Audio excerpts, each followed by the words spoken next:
객려라는 말이 있습니다. 용기나 의욕이 솟아나도록 북돋아준다, 이런 의미를 갖고 있습니다.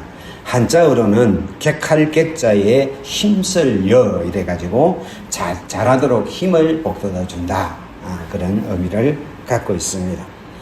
이번에 월드컵, 우리 이제 이 축구가 이제 월드컵으로 이제 진출을 했어요. 해가지고 이제 마지막 우리 한국에서 하는 쿠웨이트 경기에서 3대 0으로가 4대 0 하여튼 이겼어요. 크게 이겼어요.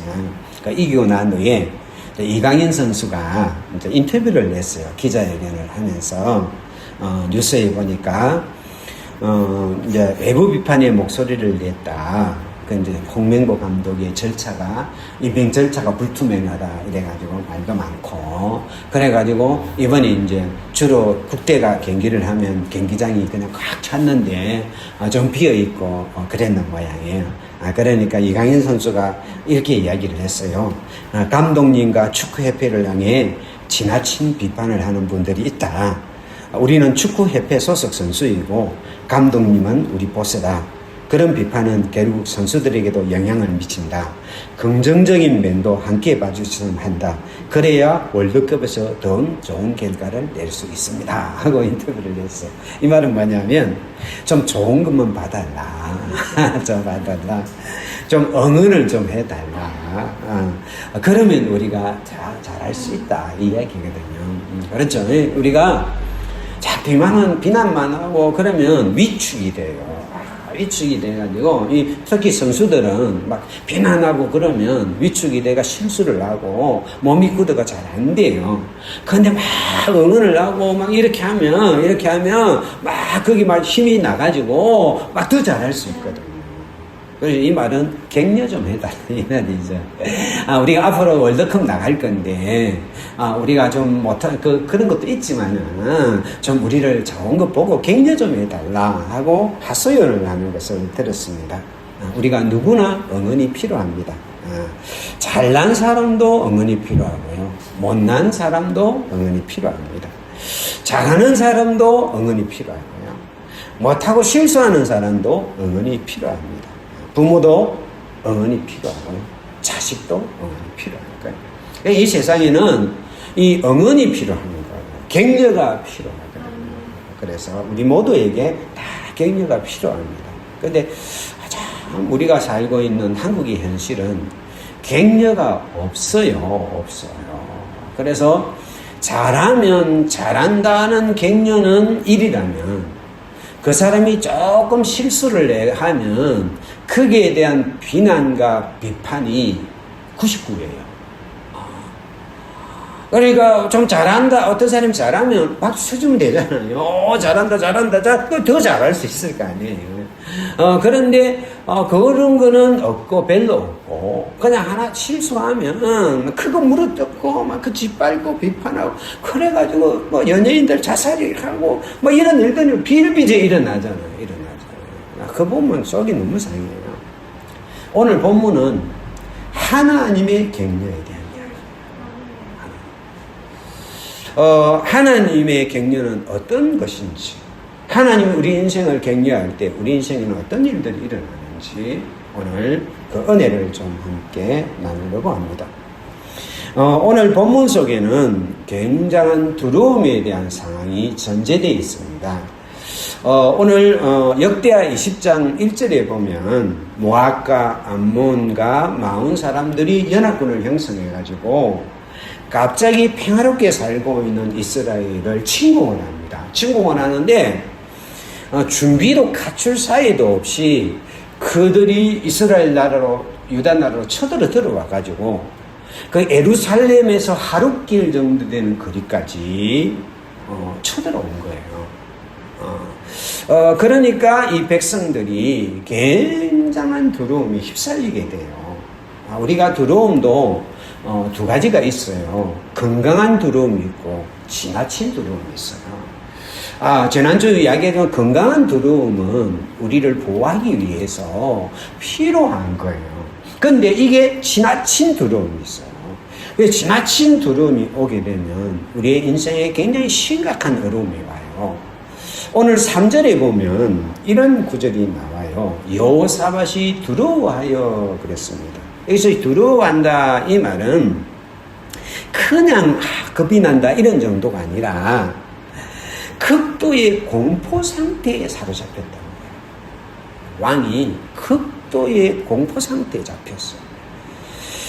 그러니까 역대하 20장 12절에 왕이 이렇게 기도를 합니다. 같이 한번 읽어볼까요? 시작. 우리를 치러 오는 이 큰 무리를 우리가 대적할 능력이 없고 어떻게 할 줄도 알지 못하고 오직 주만 바라봅니다.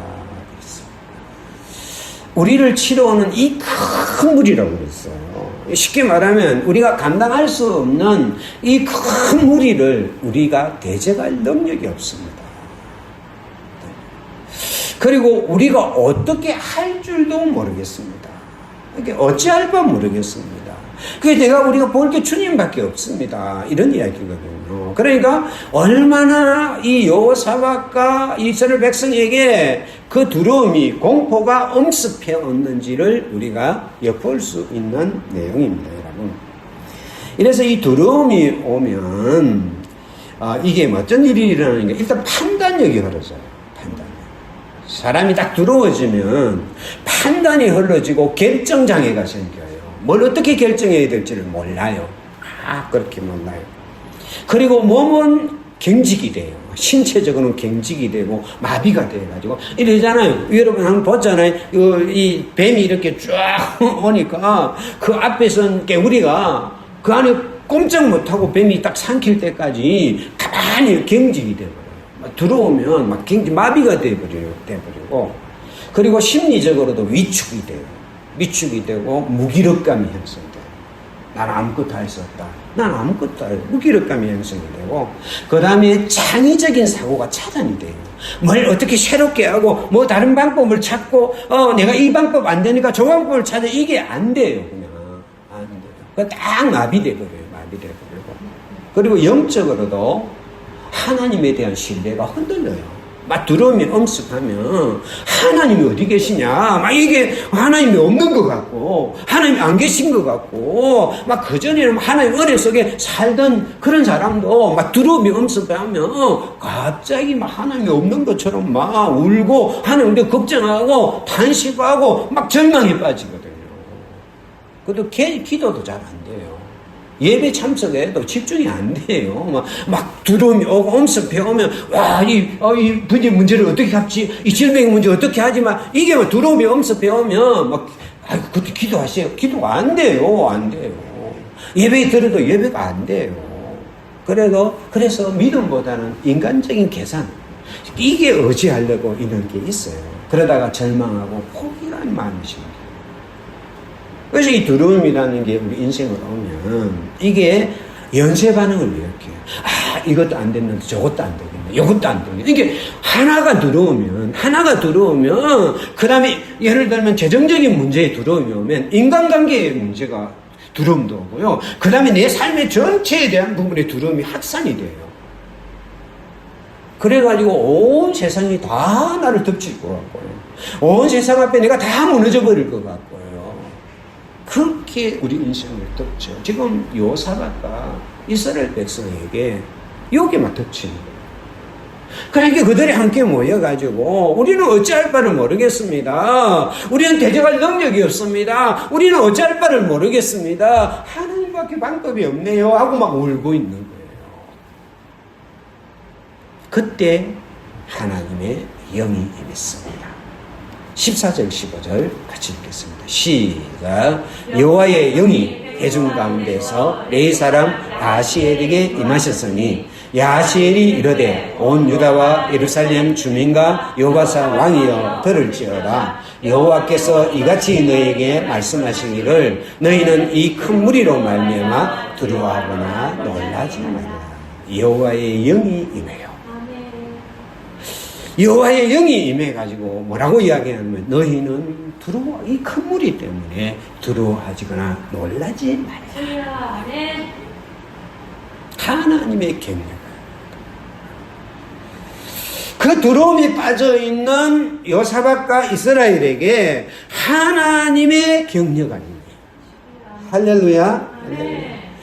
이것은 바로 이스라엘에게 임한 격려이기도 하지만 오늘 이 땅에서 정말 여러 가지의 두려움 속에서 정말 사로잡혀서 헤매고 있는 우리의 인생을 향한 하나님의 격려이다. 놀라지 말라, 두려워하지 말라. 그 큰 무리 때문에 놀라지 말라, 두려워하지 말라. 할렐루야. 여러분, 격려는 힘이 있습니다.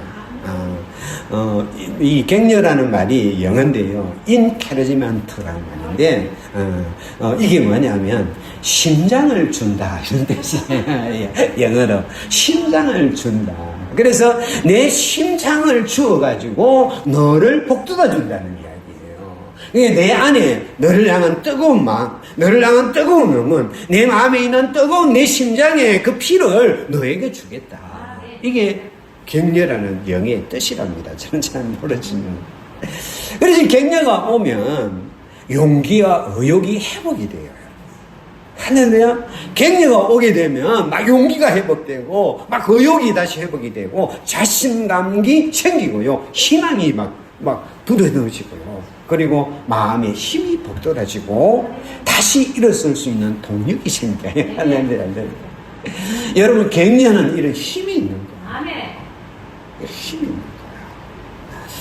그래서 이 격려에 대한 연구를 좀 했는데, 이 뇌를 연구하는 분들이 이 격려에 대한 연구를 해보니까, 이 격려를 받을 때요, 누군가가 나를 격려할 때 우리 뇌에서 도파민하고 세로토닌이라는 이 부분이 분비가 된대요. 막 격려를 받으면. 그러면 기분이 좋아지고요. 막 내 마음에 막 동기가 향상이 된다. 뭐 해야 되겠다는 동기가 향상이 되고요. 연구에 따르면 이 뇌 보상 회로가 막 활성화가 돼가지고 학습과 기억력이 향상이 되어지고요. 그 다음에 전두엽이 막 앞에 있는 전두엽이 활동성이 막 이렇게 돼가지고 집중력과 문제 해결의 능력이 발휘됩니다. 전두엽 이런 게 앞에 있는데 여기 이제 막 그 우리의 CEO와 같은 역할을 하는데 여기 활성화가 돼가지고 문제 해결 능력이 막 생긴다. 격려만 받아도. 할렐루야. 격려만 받아도. 그 다음에 교육심리학으로 연구를 해보니까 캐롤 드렉이라는 사람이 연구를 했는데, 이제 이렇게 할 때 격려도 두 가지가 있는데, 이 가정을 격려하는 게 있고 결과를 격려하는 게 있대요. 그러면 예를 들면 이렇게 나 열심히 노력했구나, 이건 가정을 격려하는 거야. 야, 너 참 열심히 했네, 이 가정을 격려하는 거야. 야, 너 똑똑하네, 이건 결과를 격려해 주는 거야. 그러면 이걸 똑같은 격려라도 연구를 해보니까 과정을 격려를 해주면, 너 열심히 했네, 이 해주면, 이러면 이게 훨씬 더 이 도전적인 가제와 이 실패 회복력이 발달되죠. 이게 우리가 자녀를 격려할 때도 지혜가 필요한 거예요. 뭐지, 내가 어려운 시험 합격했다. 니 잘났어. 우리 아들이 잘났어. 우리 아들이 똑똑했어. 이거는 결과에 대한 거예요. 우리 아들 열심히 노력했네. 참 애를 썼네. 참 고생했네. 막 이걸 막 우리가 해주면, 그러면 더 마음이 도전이 일어난다는 거예요. 그 다음 첫 번째 심리학을 보니까, 제가 연구를 좀 했습니다. 이 운동선수들을 대상으로 연구를 해보니까 이 코치가 선수들을 막 격려하잖아요. 그러면 격려할 때 그 운동선수들의 성과에 어떤 영향을 미치는지를 한번 보니까 이 긍정적인 격려를 받은 선수들은요, 스트레스의 호르몬인 코르티솔 수치가 낮아지고 경기력이 향상이 되더라고요. 스트레스가 짜지고 경기력이 향상이 되더라고요. 직장 내에서 이 격려가 어떤 역할을 하는지를 연구를 해보니까 이 하버드 비즈니스 스쿨이 이 직장 내에서 격려 있는 어떤 역할을 봤더니, 상사로부터 정기적인 격려를 받은 직원들은요, 생산성이 31%가 향상이 되고요, 이직률이 40%가 떨어지더라고요. 그 다음에 그 그룹 직장 내 팀 안에서 격려하는 문화가 막 활성화되어 있는 조직일수록 자인성과 핵심 지수가 높아지더라고요. 그리고 이제 자녀들을 가만히 보니까 이 격려를 많이 하면 어린 시절부터 충분히 격려를 받은 아이들은요, 성인이 돼서도 높은 자신감과 자존감을 갖더라고요. 그러니까 어릴 때부터 격려받는 걸 20년 동안 잘 연구를 해보니까 그 어릴 때부터 격려를 많이 받은 애들은 나중에 막 도전이라든지 자신감들이 다른 격려를 받지 않는 아이들보다 훨씬 더 강하더라고요. 그리고 이 신경가소성이라는 게 있는데요. 이 신경가소 처음 들어본 말이죠. 이 말은 뭐냐면 우리는 이 뇌가 고정이 되어 있다고 생각하잖아요. 어릴 때는 작다가 크면 이게 딱 고정이 돼 가지고 태아만 된다고 생각하잖아요. 그게 아니라 신경가소성이란 말이에요. 우리 뇌도 예를 들면 막 우리가 운동을 막 하면 근육이 막 활성화가 돼가지고 막 불어나듯이 우리 뇌도 막 사용을 많이 하면 그러면 이 안에서 막 연결이 많이 돼가지고 발전을 한다는 거예요. 예를 들면 피아노를 안 치던 사람이 피아노를 막 치면 그 피아노를 치는 그 감각의 그 뇌가 활성화가 되는 거예요. 그래서 있는 거예요. 그런데요, 우리가 격려를 많이 받으면 우리가 기분이 좋아져가지고 우리 뇌가 막 활성화가 돼가지고 그래가 뇌 가소성이 막 활발하게 해가지고 막 이게 막 발달을 한 거예요. 그래서 나이가 들어도 아이고 나 죽겠네, 나 인생 끝났네 이러면 이 뇌가 축소가 돼가 치매가 빨리 오는 거예요. 치매 빨리 와요. 막 계속 격려를 받고 나 아니다 하면서 하면 이 뇌가 막 활성화가 돼가지고요 이게 다 하는 거예요. 오늘 아침에 권사님 하면서 아이고 이렇게 내가 허걱대가지고 나 끝났네 이러는데 그러면 안 되는 거예요. 송 권사님 내가 이것도 힘들어가지고 큰일 났네 그러는데 그럼 안 되는 거예요. 안 돼. 안 되는 거예요. 왜냐, 그래가지고 제가 아침에 이호선 권사님한테, 요즘 어때요, 권사님? 하고 물어보니까, 밥도 잘 먹고요. 잠도 잘 자고요. 운동하고, 잘 지내요. 잘 지내요. 그러는 거예요. 진짜요, 진짜. 그러잖아요. 이렇게, 뭐예요? 아침에 단백질 섭취한다고 계란 딱 해가지고 먹고 그 다음에 고기도 딱 사가지고 아들 고기 사라 이래가지고 딱 정해가고 하고요. 그게 뭐예요? 이거 나는 늙어 끝났어. 내 인생 뭐 재미있겠어. 이러면 이 뇌가 축소가 되는 거야. 그래. 내가 단백질 섭취해야지. 내가 살아야지. 먹어야지. 막 그래가지고 막 챙기 먹고 이렇게 하니까 이 뇌가 활성화가 돼가지고 생생해졌어. 엄청 생생해졌어. 할렐루야. 그래서 나도 나를 격려를 할 필요가 있어요. 격려를 하면 뇌도 활성화되고, 할렐루야. 막 전두엽도 막 활성화되고, 그 다음에 막 내 안에 막 에너지가 생겨가지고, 할렐루야. 아침에 딱 일어나면 격려를 필요가 있는 거야. 오늘 좋은 일 있어. 오늘 내 잘되는 일이 있어. 오늘 내게 좋은 일이 있을 거야. 오늘 내 신나는 일이 있을 거야. 다 그걸 쳐다보면서 너는 멋진 사람이야. 너는 오늘 행복할 수 있어. 막 이렇게 격려를 하면 내 안에 좋은 역사가 있어요. 그런데 사람들의 격려는 한계가 있어요. 이 일시적이고 감정적일 수 있거든요. 사람들의 격려는. 그리고 격려하는 자도 약하기 때문에 오늘은 격려했다 내일은 깎아낼 수 있거든요. 그래, 오늘은 격려했다가 내일은 그 꼴이 뭐가 될 줄 알고 내일은 또 깎아낼 수 있거든요. 깎아낼 수 있고. 그래, 상황을 바꿀 수가 없어요. 도와줄 수는 있는데 그 상황을 바꿀 수 있는 능력은 없어요. 그런데 오늘 격려는 누가 격려한다고요? 여호와의 영이 임하였어. 할렐루야. 여호와의 영이 임하였어 하는 격려. 이게 어디로부터는 격려라고요? 하나님으로부터는 격려. 성령으로부터는 격려예요. 할렐루야. 여러분에게 성령으로부터 임하는 격려가 임하기를 축복합니다. 사람의 격려가 없을지라도, 내 주변에 나를 격려해 줄 수 있는 사람이 없을지라도 오늘 하나님의 영은 우리에게 임하여서 우리를 격려해 주는 줄 믿습니다.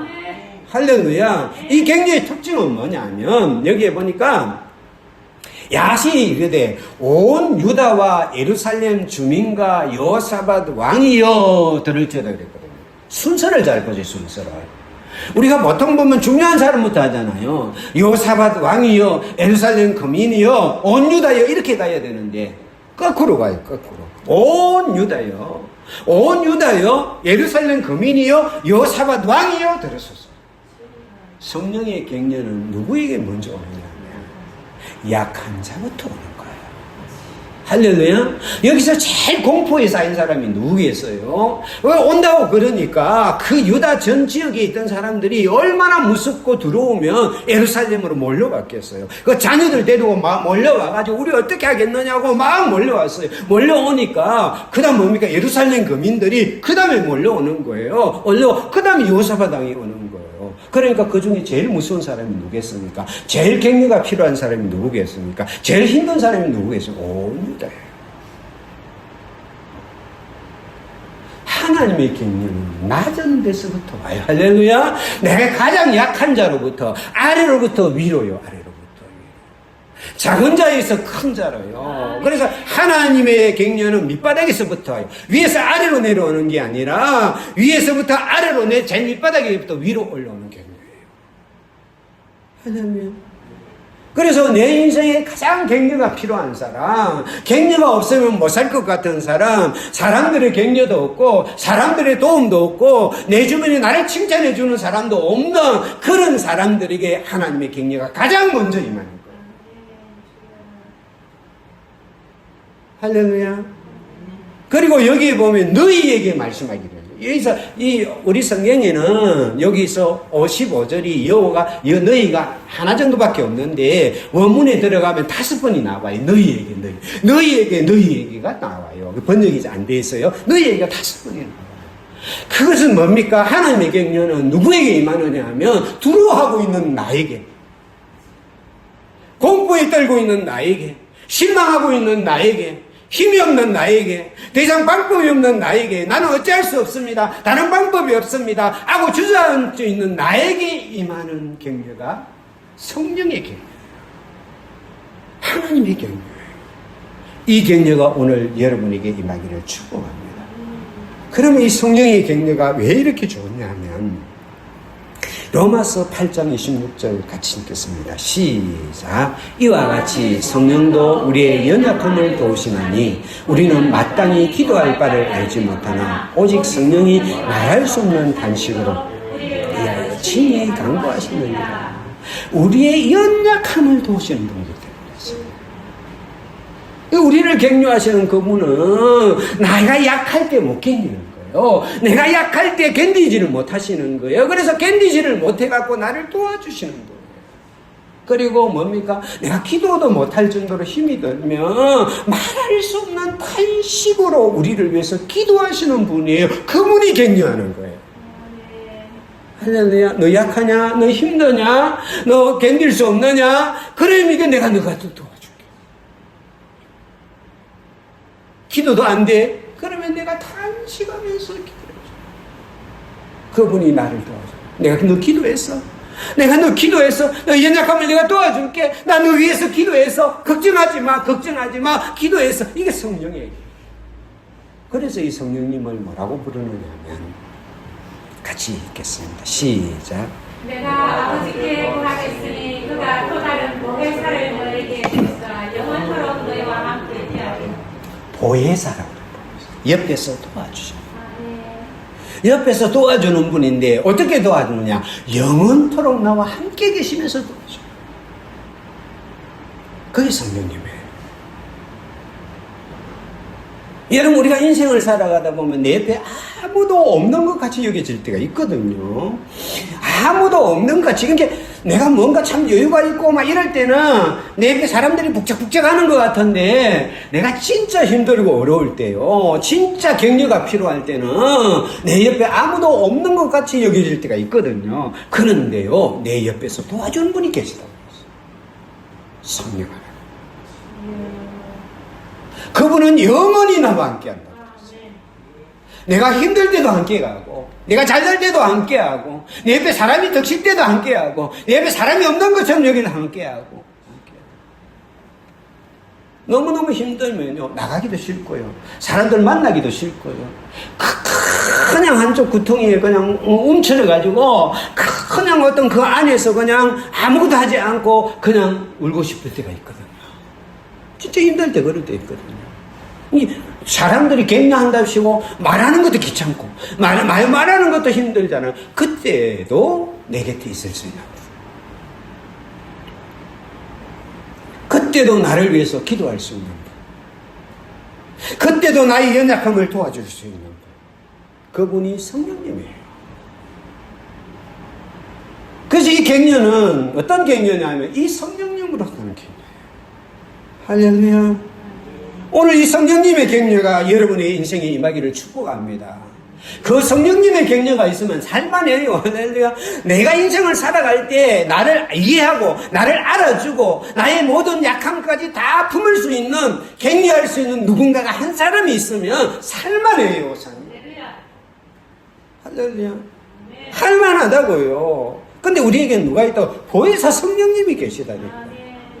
그 보혜사 성령님이 나를 격려한다니까. 오늘 본문의 이 격려는 성령으로부터 임하는 격려예요. 할렐루야. 성령이 야훼세를 통해서 주는 격려예요. 그 성령의 격려가 오늘 하늘빛의 모든 성도들의 마음, 할렐루야, 흘러넘치기를 축복합니다. 그러면 이 격려의 내용은 어떤 내용이냐? 15절, 10절, 17절 같이 한번 읽어보겠습니다. 시작. 이 전쟁은 너에게 속한 것이 아니요 하나님께 속한 것이니라. 이 전쟁에는 너희가 싸울 것이 없나니 대열을 이루고 서서 너희와 함께한 여호와가 구원하는 것을 보라. 유다와 예루살렘아, 너희는 두려워하지 말며 놀라지 말고 내일 그들을 맞서 나가라. 여호와가 너희와 함께하리라 하셨느니라. 아멘. 여기에요. 이 격려의 내용에 5번이나 등장하는 이 주제가 하나 있어요. 그게 뭐냐면 이 전쟁은 너희에게 속한 것이 아니다. 너 두렵고 떨리지? 공부가 되게 힘들지? 이 전쟁은 너희께 아니야, 내게 아니야. 이 말은 뭡니까? 아무리 큰 대적이라도 너희 대적이 아니야. 아무리 힘든 전투일지라도 네가 싸울 전투가 아니야. 그래서 뭡니까? 네 전투가 아니기 때문에 이 전쟁에 너희는 싸울 것이 없어. 네가 싸워야 될 거 없어. 우리가 생각할 때는 감당할 수 없는 어려움과 더러움과 힘든 것이 오면 내가 이걸 어떻게 감당합니까? 이걸 어떻게 이겨나갑니까? 죽겠습니다. 힘듭니다. 하지만 하나님은 이 너의 전쟁이 아니야. 네가 싸울 것이 없어. 뭡니까? 이는 하나님께서만.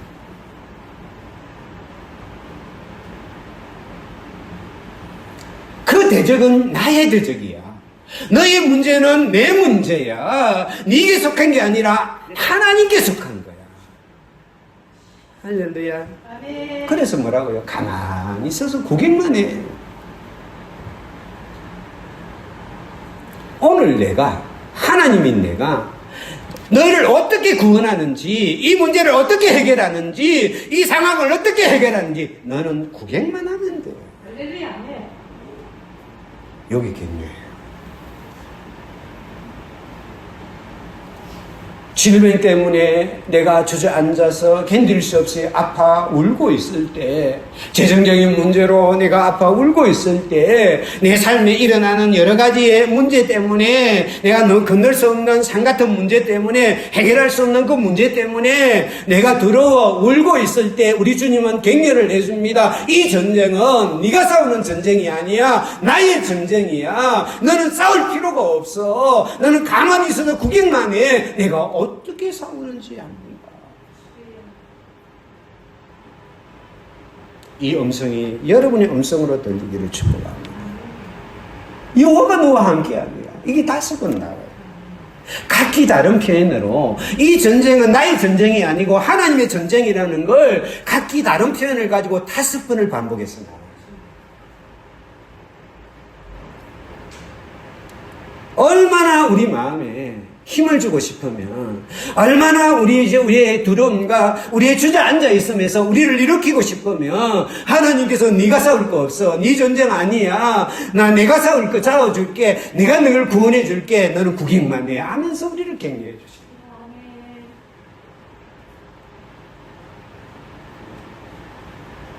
여러분, 나를 위해 싸워주시는 주님이 계시는데, 할렐루야. 이게 하나님의 전쟁인데, 하나님의 것인데, 내가 왜 두려워하겠습니까? 내가 왜 겁을 내겠습니까? 내가 왜 절망하겠습니까? 내 힘으로 싸우는 게 아니잖아요. 내 힘으로 싸우면 절망하겠지만, 내 힘으로 나가면, 내 전쟁이면 힘들겠지만, 하나님의 전쟁인데요. 할렐루야. 애가 왕따 당하고 힘들면 아빠가 화가 나서 얘 이야기하면, 니 가만히 있어, 가만히 있어. 아빠가 해결해 줄게, 아빠가. 그런 모습이 엿보이지 않습니다. 누가 너 괴롭혀서 네가 아빠가 해결해. 그건 네 문제 아니야. 네 해결할 필요 없어. 아빠 있잖아. 아빠가 해결해 줄게. 가만히 있어, 가만히 있어, 가만히 있어. 엄청난 격려예요. 할렐루야. 이전에 한번 이야기했는데, 제 어릴 때 코찔찔이가 있었어요. 코찔찔이. 맨날 코찔찔하고 아니, 애들한테 맨 놀림받고 밖에 없는 애인데, 근데 아무도 못 건드린다. 애 못 건드린다. 할머니가 욕쟁이를 먹어요. 누가 건드렸잖아요. 그러면 애는 할매 그런 어디서 나타났는지 부직땡이 들고 욕쟁이 하면 막그 입에 담을 수 없는 막 욕을 많고 와 오니까 애들이 혼비백색 도망가니까 아무도 못 건드리는 거예요. 아마 그 할머니가 그렇게 이야기해 주겠어요. 애야 애들 건드려 겁내지 마요. 할머니가 언제든지 같이 도와줄게. 네 힘들면 할매 부르기만 불러. 네가 네 애들하고 네 겁내다고 힘든다고 걱정하지 마. 할매가 있잖아. 할매가 다 도와줄게. 그 얘기를 얼마나 많이 했겠어. 그러니까 애는 가서 지금부터 덩치 큰 애들 만나도 막 괴롭히려고 해도 막 기가 안 죽는 거예요. 뭐 괴롭혀봐. 뭐 건드리면 막 건드리다 떼놓았다. 할매 그러면 막 큰일 받지.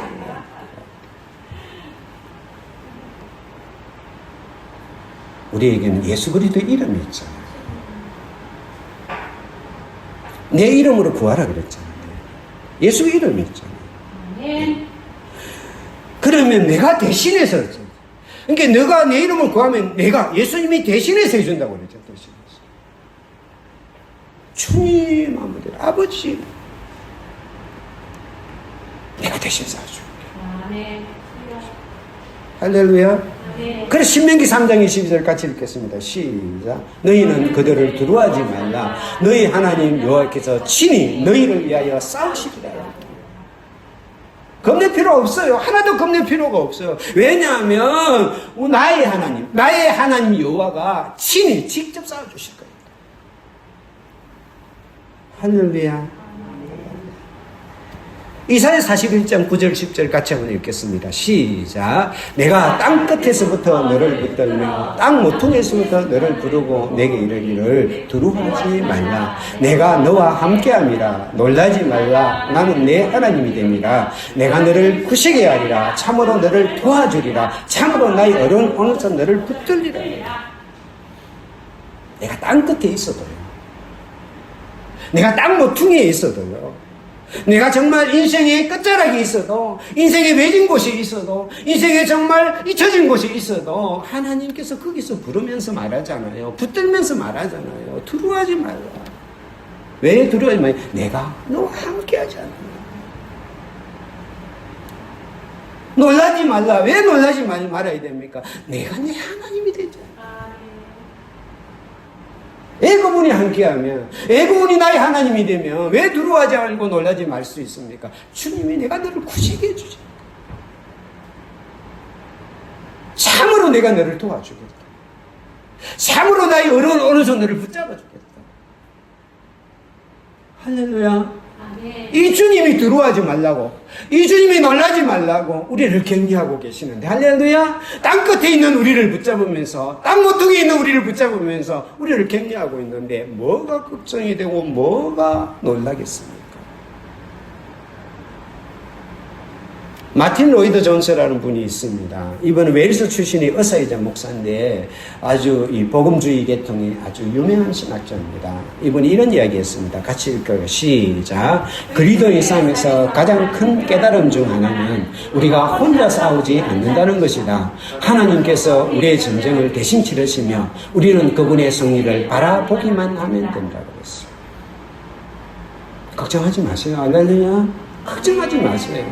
내가 혼자 싸우는 게 아니에요. 혼자 싸운다고 생각하지 마세요. 혼자 인생길을 걸어간다고 생각하지 마세요. 하나님이 나와 함께 싸워주시는 거예요. 할렐루야. 그래서 여호수아가 막 두렵고 막 힘들었을 때 하나님께 여호수아에 한 이야기 한번 들어볼까요? 시작. 내가 내게 명령한 것이 아니냐. 강하고 담대하라. 두려워하지 말며 놀라지 말라. 내가 어디로 가든지 내 하나님 여호와가 너와 함께 하시느니라. 할렐루야.